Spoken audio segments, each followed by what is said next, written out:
Introduce the rain. Introduce emotion. Love and give it love. When the lightning strikes. Welcome back, YouTube land. Here we are, here you are. Are you back, or are you here for the first time? Or are you back for the first time? Either which way, you can peep out some other shit, and some new shit, and some other shit that ain't came out yet. You know what I'm saying? I got some shit. You know what I'm saying? And here we gonna talk some shit about the iconic classic. Just had a 200th birthday, well, a couple of years ago. The one and only Frankenstein. Know what I'm saying? Classic.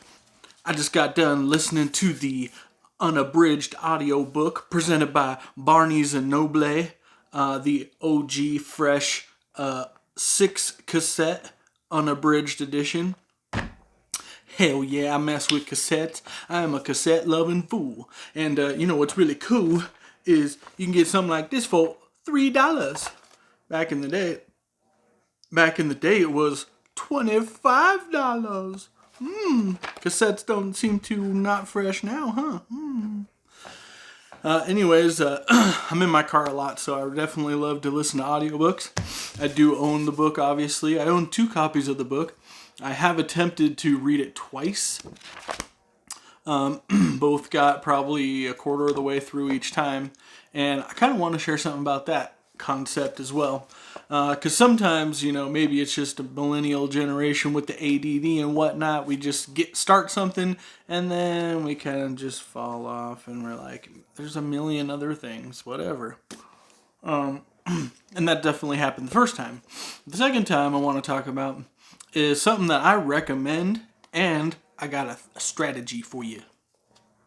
My wife and I both own a copy of this book, and we both intended to read it together. That was kind of the idea of owning 2 copies, right? The thing is, we've attempted to do our own little, you know, marriage book club or whatever a couple times. It hasn't worked out. I think I figured it out. So usually what happens is, like, one person will be way more into it than the other, and it becomes like, you know, watching your favorite TV show. One person stays up a little late and watches 1 or 2 more episodes. Oh shit, you know what I'm saying? And then you'd be like, what the hell? And then that'll happen with the book, where somebody gets really into it and they read, you know, super far. And it's like, what, are you going to not read the book for like a week so I can catch up? What the hell?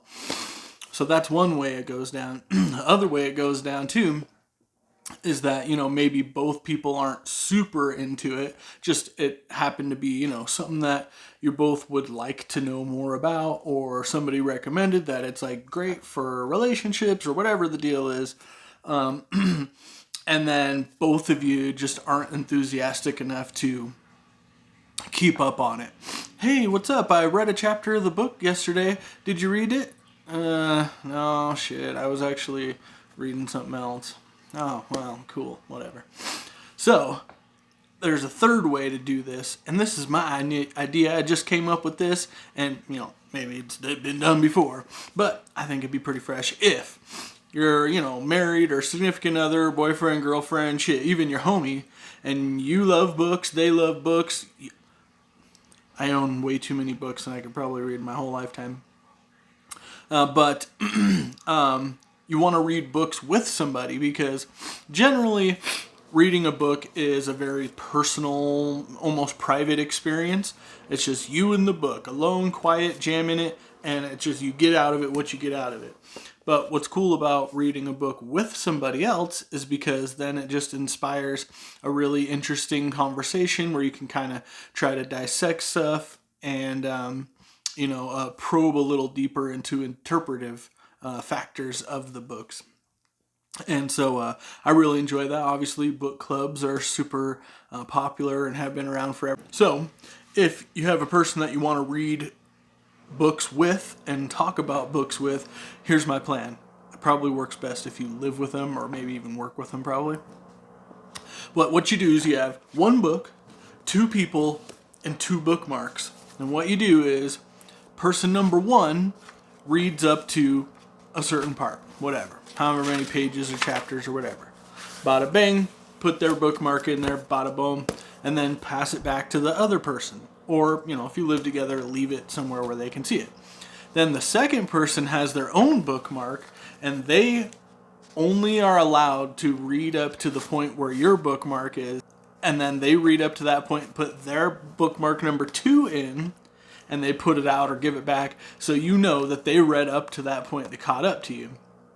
Then once you realized, oh shit, you read, fresh, I see your bookmark moved, let's talk about it, cool, interesting. And then the first person again isn't allowed to read further until the other person's bookmark catches up to them, and vice versa. They can't read farther than the other bookmark, da-da-da-da-da. So I think that's my solution to the reading a book with your spouse or your person or your homie or your coworker or whatever. 2 people, 1 book, I feel like probably makes the most sense. That's a whole bunch of nothing about Frankenstein. But I did the audiobook. And also I really want to recommend, before I get started, one more thing. Is the Barney's and Noble version of audiobooks. If you can hunt these down, maybe not necessarily have to be on cassette. They're probably online. This one was recorded in 93. So, that's the edition that I got. Obviously the cassette edition. But the point of why I want to recommend it is because they use really good actors. It definitely feels like an old-timey radio show. Before there was TVs, there was actors acting just audio. And it really is like an immersive experience. Because, I don't know about you, but I've listened to a lot of audiobooks. And so many times, it just I'm falling asleep. Because they're just so damn dry. To where it's just however, he still exerted a powerful influence on young Mary. Just monotone. Or they have way too much personality. They try to put their own spin on it instead of behaving as the characters. And maybe, I'm just an extra stickler for that. I got kids. I would always read bedtime stories and stuff, and I would get really into it. Maybe that's just who I am, but I appreciated it. This edition was pretty dope. This book was originally published in 1888, written by young Mary Shelley. She was in her early 20s, I believe. She talks about in any new updated version that you can get, there's this huge preface that she writes talking about the process of how she wrote the book and how she felt about it and how it's been received and everything like that. Basically, everybody's probably heard the story pretty much where her and her husband and another couple, they were on vacation during a bad stormy season or a winter season, and they all basically decided, because they were all writers already, they decided to write some ghost stories to try to scare each other and pass the time. And Mary Shelley always was a writer, but didn't consider herself necessarily an author. So it was cool that her husband and her peeps really pushed her into it and was oh, go for it. Obviously, what we got out of it is one of the most enduring, beloved, and iconic novels of all time. Widely considered to be the very first ever science fiction novel. And just think about 1818, that's pretty cool. The book is a lot different than the movie. The Boris Karloff. I haven't watched it in a long time, but I think it's a lot more like the Robert De Niro one. But I feel like the Boris Karloff depiction of Frankenstein's monster, because that's another thing. A lot of people, I think, get confused Frankenstein and Frankenstein's monster. So Victor Frankenstein is the mad scientist. It's alive! It's alive! Ah! That's Victor Frankenstein. And he comes from the family of Frankensteins in Sweden. Or no, Switzerland. He creates Frankenstein's monster. The monster doesn't ever have a name.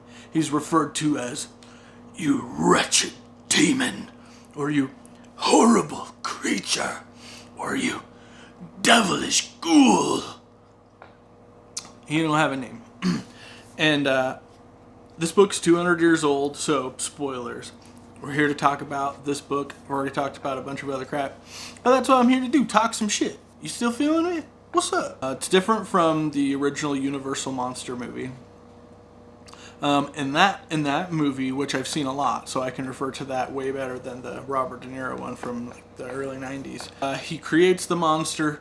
The monster like freaks out, loses his mind because he uses all these dead body parts and uses their brain from a lunatic, and so he's a lunatic and just destroys everything, and he's kind of dumb and retarded, and then he accidentally, not knowingly, kills this little girl, which sends a whole town on a rampage to try to get him. What's interesting too is all the sequels to those Universal movies with Boris Karloff are The Bride of Frankenstein, where it's all about him trying to get his freak on, you know what I'm saying? Nobody likes me. I need a creature as wicked as me so I can have a homie to chill with. And you know what I'm saying? Come on, man, what's up? Monsters gotta have love too, no? But so basically the book is a lot different. I'm gonna break down kind of just the main plot, how it all comes together, and then I have some thoughts about just kind of the basic themes that this book touches on. And, you know, interpretations are really cool because you can have a million and they could all be wrong. The author does not necessarily always intend for you to read between the lines. Sometimes they're just trying to write a dope story, a dope song, make a dope movie. Stanley Kubrick, The Shining might just be about a dude losing his mind at a hotel. It might not be about the Apollo moon landing or Native American genocide or, you know, ghosts or ghouls or goblins, or it might not be about anything. But Stanley Kubrick ain't going to tell you to stop talking about it. Now is he? R.I.P. anyway. I would imagine when this came out, it was pretty controversial. Like when we think of like when Pulp Fiction came out in like 93 or 94, that was like, holy shit, like shocking. Like, oh my God, what the fuck? That's what I feel like this book probably was in 1818. It probably shook a lot of people. A big part of this is actually a love story, honestly, but it's also very dramatic and sentimental and like gut-punchingly like upsetting. Not necessarily always because it's gruesome, even though it does have some violence and stuff like that.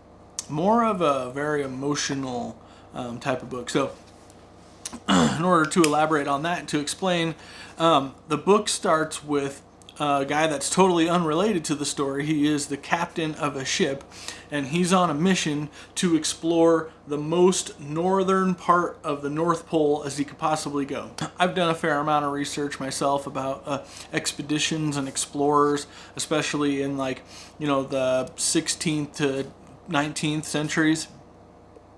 And that, you know, it was a time of discovery and exploration where there was always somebody with a crazy hairballed scheme that wanted to like plant their name somewhere. They wanted to name a river or a mountain or something after themselves. They wanted to be the first man to ever make a footprint somewhere. Obviously too, because world's geography and maps for planet Earth were very rough estimates basically at that time. And without, you know, getting into colonialism or anything like that, it was, you know, the kind of thing that could put your name in history forever, for you to be the first person to explore or at least record and document Earth itself. So the story starts with the guy who has that hairballed scheme and dream. And he's going up the North Atlantic around Scandinavia trying to find how far he can go. And while he's out there, they obviously run into what? And freaking the North Pole. Freaking ice and snow everywhere. There's so many people never made it back in real life. And but he sees people out here and he's tripping. And so he sees this big giant monster dude mushing some dogs out wander that way, and then sees a guy in a little boat going this way. what the hell is going on? So they take the dude on the boat. They're like, what the hell? Where'd you come from? What's going on? And they try to nurse him back to health. And actually, the whole time, that captain, because captains are usually pretty, like, lonely, I guess you'd say, because it's pretty strict policy as a captain, as a general, as a commander, as anybody who's running the show of a bunch of, like, rough and tumble, like, badasses that need to be, like, kept in line like an army. You can't be their homie. And so a lot of captains don't have homies. And so a lot of this book, similar to Dracula, is a series of letters. And so it's initially this captain writing a letter to his sister back home. Damn, I wish I had a homie, bro. Damn, I wish I had a homie, bro. Damn, I wish I had a homie, though. And then homie shows up. So who is it? None other than Victor Frankenstein. He brings him on the boat. He tries to heal him up. He tries to be his homie. He tries to understand what's happening. After a while, Victor Frankenstein gets some of his, HP back up enough to try to break down for the main dude what's happening. So he's been out here in the wilderness in the North Pole, and now he's straight, and now he's going to break it down.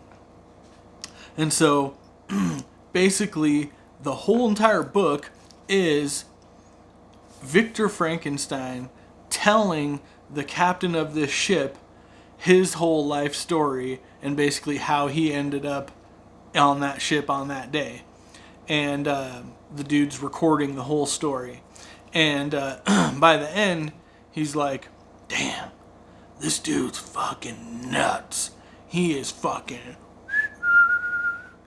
But I could tell he's hella smart. So it would have been pretty crazy and pretty cool to have met this dude a long time ago. I'm still down to be his homie, and he's crazy as fuck, but I bet he was hella cool before all this shit went down. And then he lets him know. So again, I'm going to give just my try not to make it too blow for blowy, but mostly I want to get through the story and then talk about what I got out of it. So Victor Frankenstein tells the captain that he grew up obsessed with books and learning and science and everything like that. And back then, science wasn't what it is now. And so, everybody had Isaac Newton, gravity, and Galileo, the sun, and everything like that. Okay, they understood a lot of things, but a lot of people still really, really believed in, like, alchemy and magic potions and wizardry and medieval incantations and all this, like, crazy science-y occult type stuff.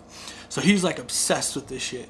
And he goes off to college one day, and his professors, his teachers, everybody's like, bro, fuck all that shit, dude. No. Learn some actual real shit. And he's like, nope. I came here to England, and that's what I'm finna do. I'm gonna focus on my shit, because I had a crazy-ass idea, bruh. What if I am a god? Everybody says, who does he think he is? I just told you who I thought I was. A god. And so he focuses on that constantly. And then he tells the narrator guy that, yo, I'm never gonna tell you or anybody how I actually did this shit.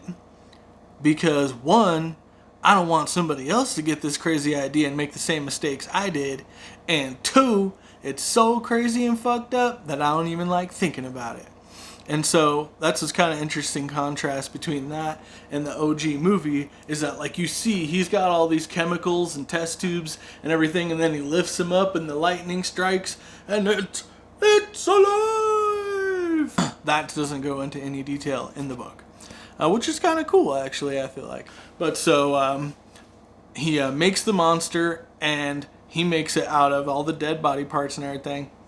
And one day he thinks it didn't work, but then the monster gets up and scares the shit out of him, and chases him for like 2 blocks, and he's fucking tripping out, and he fucking loses his fucking mind because he's just chilling, and then all of a sudden the monster walks in on him, and he's like, what the fuck? And he can't even fucking understand what the fuck. And so he fucking freaks out, dips out, and trips out, and basically just abandons the monster to be totally on his own. And at this point, the monster, he's like 7 foot tall, 300 pounds, like a fucking monster, like the Boris Karloff, as I picture it, basically. But he's not, he's like a baby, basically. He's like retarded. Like his brain isn't like having somebody else's memories. It's a fresh new brain and a fresh new body, a fresh new life. Like Johnny Five is alive. Like some people need to like teach him how to understand being a human and everything. It cuts to later on. It's a lot about Victor Frankenstein, how he grew up and his experiences in college, and how his parents adopted this little girl. They're about the same age. They're like best friends, and the parents were essentially hoping that one day brother and sister were going to get married. But they call each other cousins, but they are raised like brother and sister, but they're not really related, and they're in love with each other, but they never, 1818, y'all, I don't know. After he trips out, he abandons the monster. You know, he kind of like freaks out and goes on a bender for a while until he finally, his brother shows up and is like, hey, what's up, bro? Everybody misses you back home. Thought I'd come say what's up. I'm gonna go to college too, homie. But by the time he finds his brother Victor, he's like fucking like lobotomied level of like just can't sleep, can't eat, can't function. Like he can't believe that he created this monster and how fucking much of a monster it was. So his brother helps him convalesce and tries to send him back home. And once he gets back home, his little baby brother gets murked. What? And then they're, oh shit. Damn, my little light job died, so hopefully it's not too dark. I'm gonna continue if you don't mind. By the time Vic gets back to his spot in Switzerland with his homies and his family and everything, his little baby bubble brother gets murked. Everybody's tripping. Their other homegirl, who they basically like adopted too kind of thing, they think that she did it because his chain is in her pocket. How did that happen? What the? It's a whole thing with the trial, and then she confesses and all this shit, and guilty, hung by the neck, murked her. But then at that first time somebody gets murked, we notice big ass monster handprints on somebody's neck. And then that's when Vic starts tripping. Like, oh shit, I bet it was the motherfucking monster, dog. Oh shit, he's coming for me, dog. Then a bunch of other people get murked, basically, and he's trying to fucking figure out what the fuck's going on. And then eventually he confronts the monster, and then the story turns from the captain telling us a story that Vic told to him. Now it's the monster told Vic, and then Vic told the captain, and now the captain's telling us. Fourth-hand conversation here. But so it goes on the whole big part of the book of the monster's story about what happened when he found out he was alive. Basically, he didn't know how to what anything was. He was basically partially blind because he's like just born. His eyeballs don't work properly. He doesn't know any language. He doesn't know anything about what's food, what's water, what's clothes, what's anything. He's like a newborn baby. And so basically he tells his salty ass story about how eventually he had to figure out about what being hot and cold was, about what being hungry and eating what berries and food was, about all these different things. And he's like, every time I try to interact with somebody, they fucking freak out and like try to fucking beat my ass or run away or something. And he's like, so eventually I kind of figured that I probably wasn't like everybody else. So what he did was, well, obviously he learned some damn good English because he's, telling this whole story. But eventually what he did was he found this family that he liked, and he found like a cave or a little hut like right behind their crib. And what he would do is basically sit outside their windows or sit up on the hill or sit up in a tree and watch them all interact and talk to each other. He would go steal their food, he would steal their books, he basically was a part of this family, but they didn't know he was there. Luckily for him, one of the dudes that lives in the family married some Arabian broad and had to teach her, I think French, but teach her how to speak their language. And he's like, perfect opportunity. So I would just sit and eavesdrop while he's trying to teach his woman how to speak their language, and I would learn how to speak the language too. Oh, so the dad is blind. So it's an old man, the son and the daughter, and their spouses, basically, I think. And eventually, he wants to be a part of the family. So he knows when everybody's going to be gone for the day and just the blind dad is going to be at home alone. And he comes and knocks on the door and he's like, hey, what's up? I'm cool. I'm this, I'm that. I know you, I know them, I know this and that and everything else. And, I just want to be down with you. I don't want to freak you out, but I just want you to try to understand that I think you're the shit, basically. And right at that time, they come back and fucking freak the fuck out, and he freaks the fuck out, and everybody freaks the fuck out, and they whoop his ass, and he fucking dips out. And then the very next day, they try to hunt him down and kill him, but they all fucking pack up, bounce the fuck out. And he's like, damn, what the fuck? But then so he went in their spot and found all these letters and all this shit, and he scooped up what he could as far as like the backstory of all these people in his family that he never actually met, how he knows all their business. Then so basically he is telling all this to Victor Frankenstein, who's telling all this to Captain, who's telling this to us. And basically the monster tells his creator, yo bro, my life has been a bitch. My life fucking whack. And you know why it's whack? Because you fucking made me this way, motherfucker. So how about you take a little bit of responsibility and instead of running away and abandoning me and leaving me to fend for myself where everybody fucking hates me and tries to fuck me up and I can't fucking fit in or be down with anybody, how about I'll quit murking all your peeps? Because after all the bullshit and misery and pain I've been through, that's why I've been killing all your homies. Because I want you to suffer like I suffer, bro. But now that I think you've suffered, I want to make a truce. You make me the bride of Frankenstein, make me a woman piece monster, and we're straight.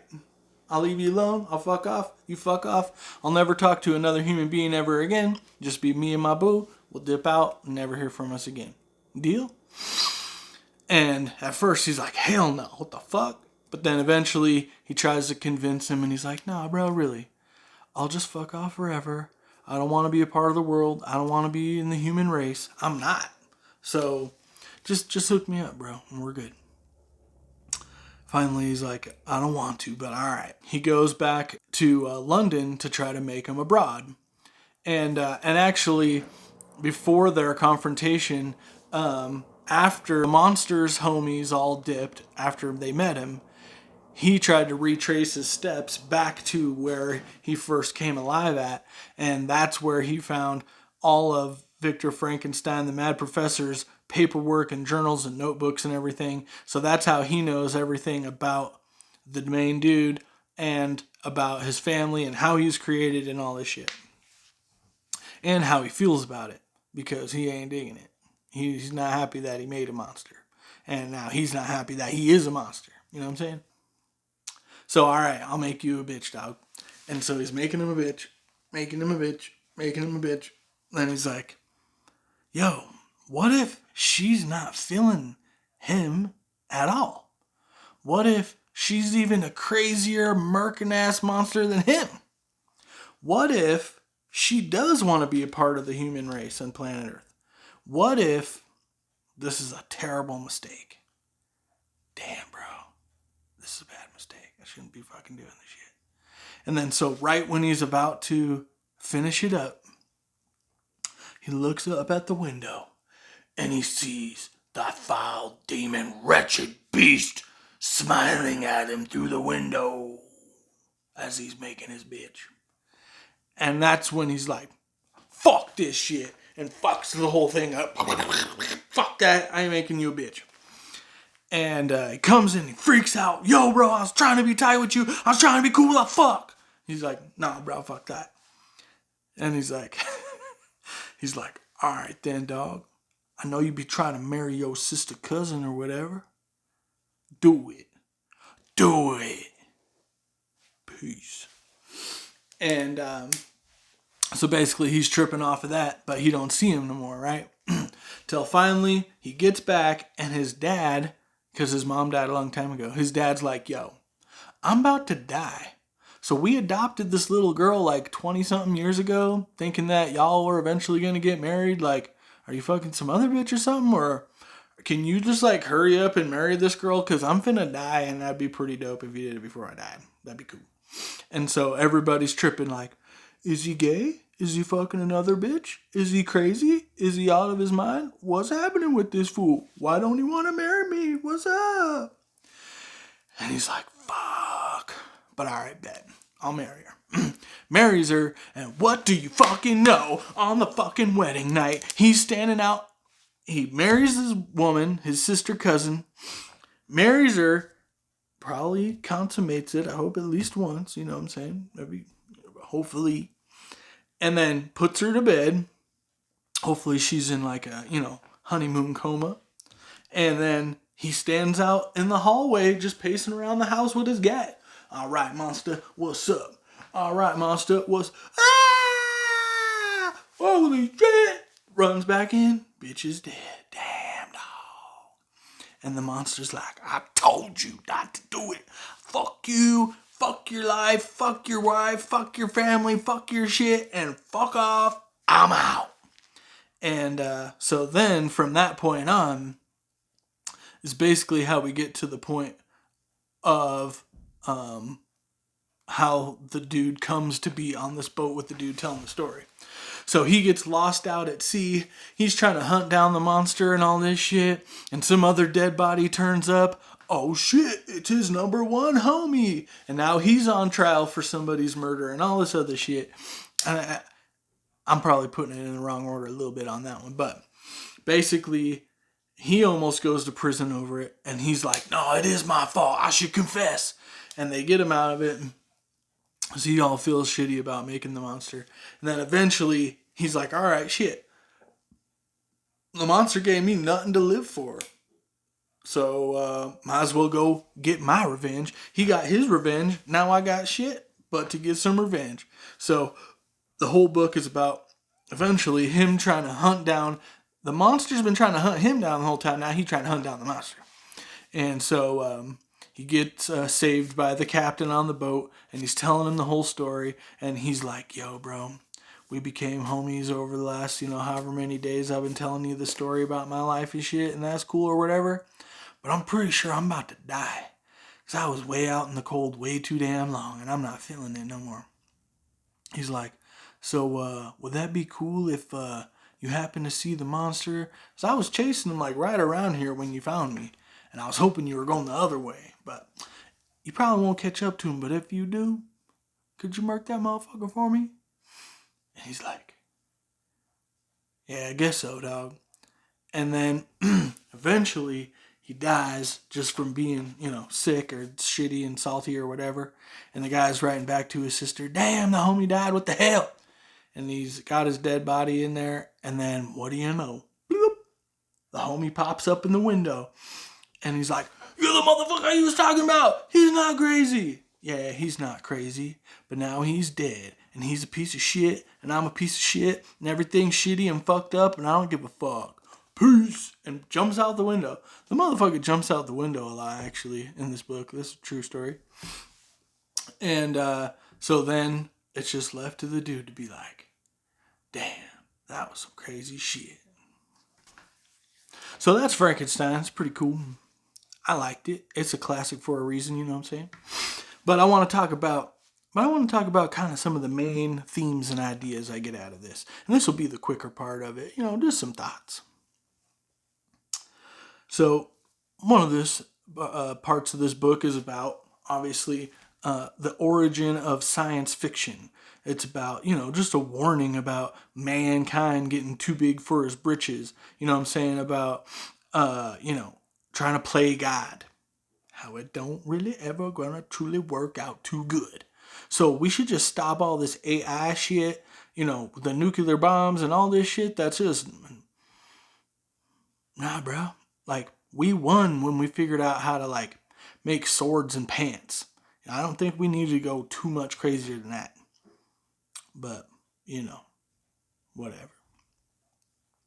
This book is also about love and family. Obviously, 1888, the sister-cousin marriage thing, might have been a little bit different. But anyways, it's a lot about how the monster felt like he had family with the little family in the cabin that he was like being a stalker to in a sweet way. You know what I'm saying? And then how he felt that the number one way to get his revenge against his creator wasn't to attack him, but was to kill and go after his family and the people that he cared about. And so that's really interesting commentary on just the importance and the value of family, the people that you love, the people that you're close to, your clan, if you will, that they are essentially like the most important part of any day-to-day part of your life, because by the end, the mad professor dude is all alone on the whole world. Everybody he knows and loves and all his family's all dead. And that is the ending point. But for the monster, that was his starting point. And so for him to feel like everybody else takes that for granted, something that he'll never have, he feels like that is the way to like hit somebody in the hardest balls. You know what I'm trying to say.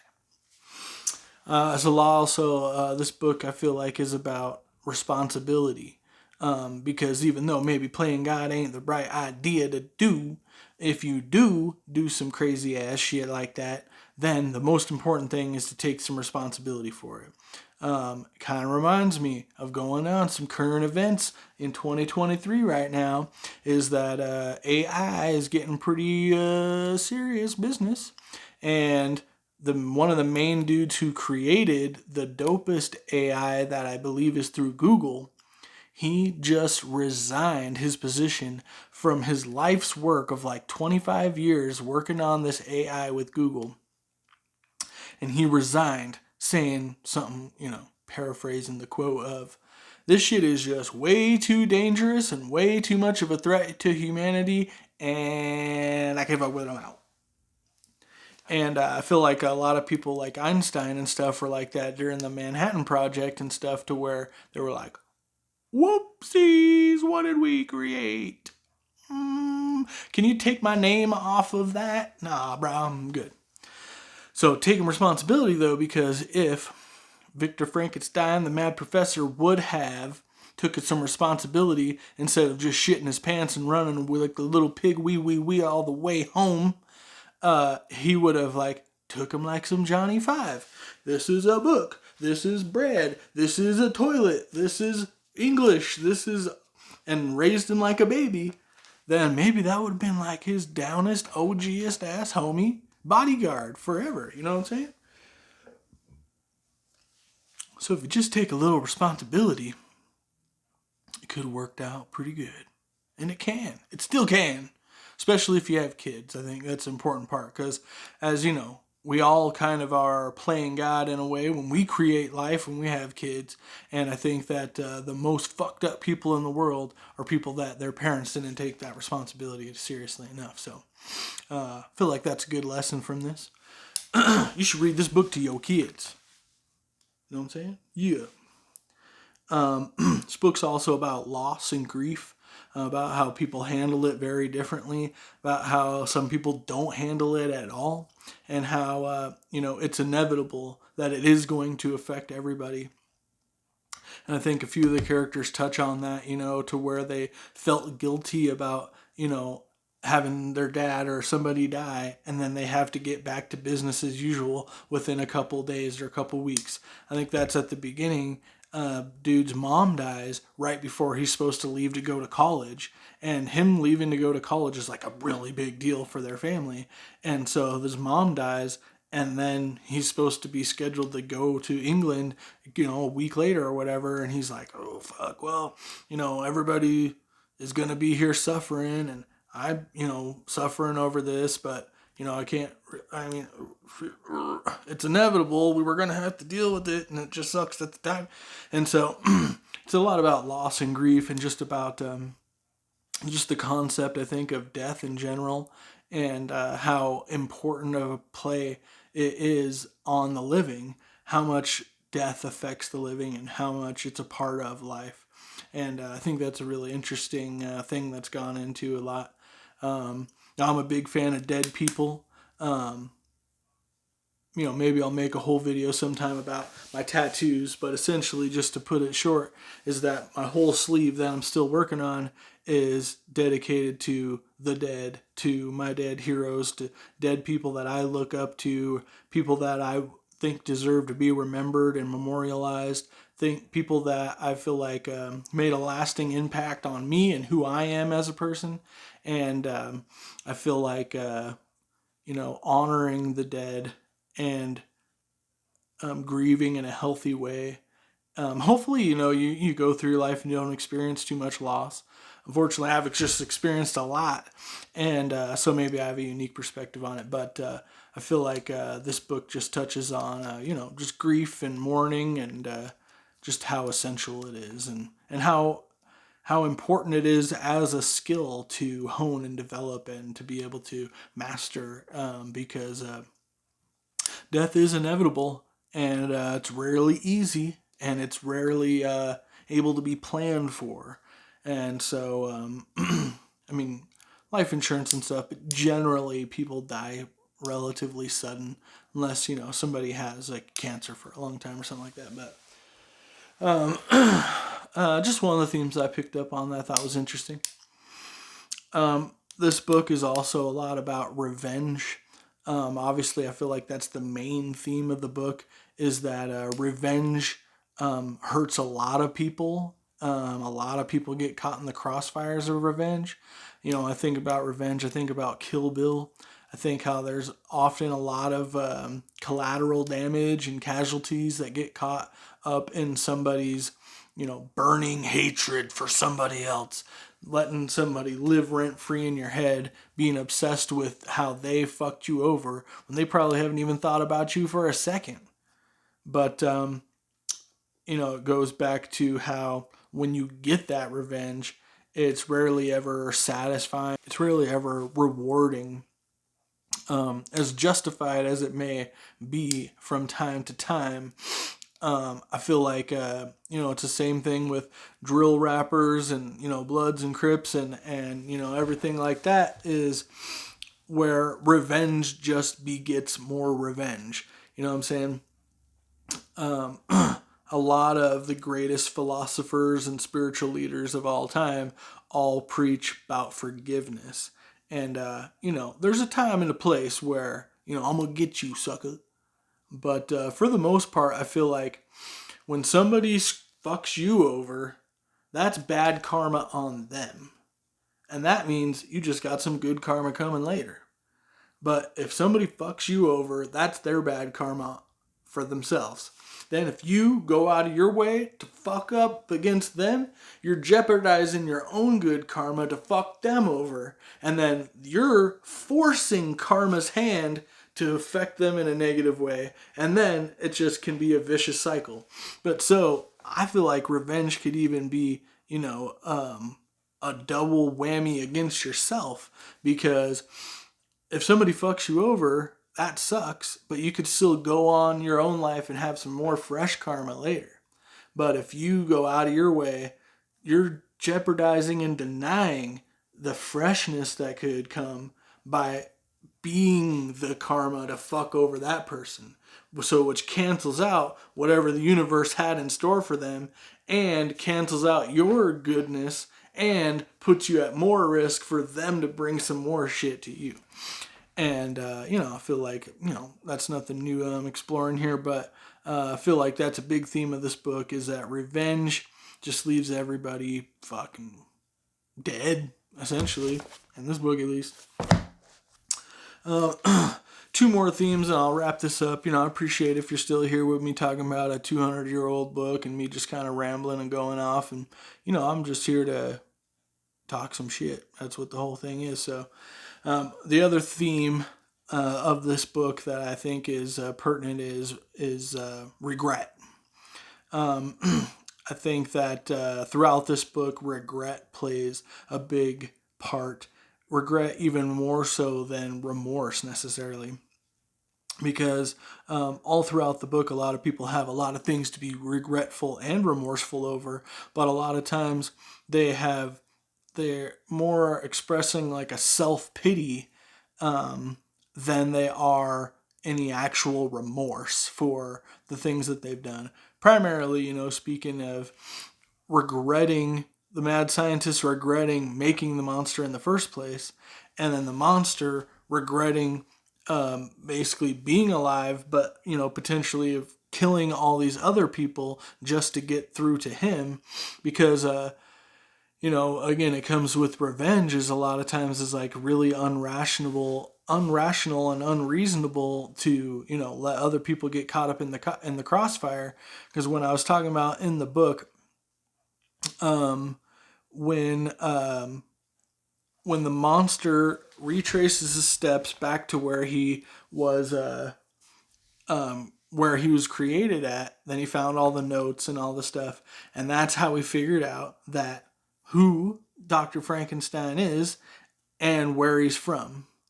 And so he's like, I don't know shit about shit. I don't know who's who or what's what or what's up. I came up on a map somehow. I figured out how to eat and fucking walked from England.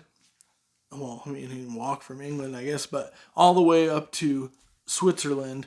And as he was walking through the woods, a little boy came across him and he scared the shit out of him. The little boy like, what the fuck? You're a monster, bro. What the fuck? And he's like, hey, it's cool, homie. Hey, it's cool. Don't worry. I ain't fucking with you, bro. We're cool. It's homies. Don't trip. I swear. I'm not going to hurt you, homie. He's like, fucking better not, motherfucker. My dad's a fucking Frankenstein, bitch. And he'll fuck your shit up. And he's like, your dad is Frankenstein? Come here, motherfucker. And that's exactly how it went in the book, too. You know what I'm saying? But, so the point is that revenge that he got didn't actually, directly bring his revenge against the Mad Professor, but he didn't even really regret it either. Maybe I don't know what I'm talking about regret, but I definitely know the mad scientist regretted making his ass, that's for sure. The last thing I want to talk about, the main themes that I feel like I got out of this was the resiliency. So even if revenge is your mission, it's the stick-to-itness that gets the job done. You know what I'm saying? Because at the beginning, the mad scientist, everybody told him, yo, you're tripping, you're whack, you're crazy, bro. What are you talking about? You're not going to make some crazy shit. And he's like, nah, I'm going to fucking do it, dog. And he fucking stuck to it and worked his ass off and made a monster. Whoopsie. Then the monster, he fucking had to learn how to speak language from nothing. He had to do all this shit when so many times he was cold and hungry and miserable. It would have been 1,000,000 times easier to just kill himself. And he thought about it. But he stuck to it knowing that, one day I got to figure out what I am. I got to figure out what I am, who I am, where I am, what the fuck is going on. And I gotta fucking keep on suffering and struggling and pushing on and keep on keeping on to figure this shit out. And then eventually once he figured this all out, he's like, all right, fuck this, I'm fucking some shit up, dog. But so, either way, the idea is, obviously, if the characters weren't resilient and persistent, the book would be over and it wouldn't matter. But I feel like that's a lesson. So, it's about, science. It's about love, family, responsibility, loss, grief, revenge, remorse, regret, and resiliency. So, again, Mary Shelley's Frankenstein, 1888. And it's pretty fresh. If you haven't read it, I totally recommend it. Personally, I'm kind of a history guy, and so that perhaps is part that has appeal for me personally, but it's still in print for a reason because it's fucking awesome. And personally, I just really, really like the way that the characters talk. And even like in Frankenstein, which I'm listening to the Barnes & Noble version of that right now too, they talk about in the book, which is a relatively similar area, I believe, or era of time, I believe. But they talk about how, it's weird that that person uses slang. What the fuck? Like using slang was equal to like being like a really bad like swearer or cusser in like a formal situation. So, like, you wouldn't go to court and cuss. That's pretty much how people saw slang in any normal, anyday conversation with anybody back in the day. So, just remove every tiny bit of slang that you possibly can. And of course, as a writer, it's your occupation. That's what you do. But feel like just back in the day, people used a lot more words to explain a single point. When for now, we can just go slang, hey, yo, it's like this and like that and like this, and know what I'm saying? Chia. But back then, they would have a lot of like commas and semicolons and parentheses in their normal speech patterns. And to me, that's just a really cool like appreciation of the English language maybe. But it's really interesting. I would compare it to almost like an Edgar Allan Poe type of English. It's not quite the King James Bible or anything. And it's definitely not Shakespeare, but it's somewhere in between that. And I really appreciate it. It's a very good book. 5 stars all the way across the board. I should probably go watch the Robert De Niro movie now that I've read the book fully and compare that to the book more, because definitely, again, seen the Boris Karloff one 50 times and it's very little at all to do with the actual book. So if you haven't read it, read it. If you have, let me know if you agree or if you thought about something else, and do all that other stuff YouTube wants you to do. And I'll keep getting better at this. I'll charge up my light bulb next time. Hopefully the quality of the lighting in the room didn't diminish too terribly. And until the meantime, keep reading books and cheers.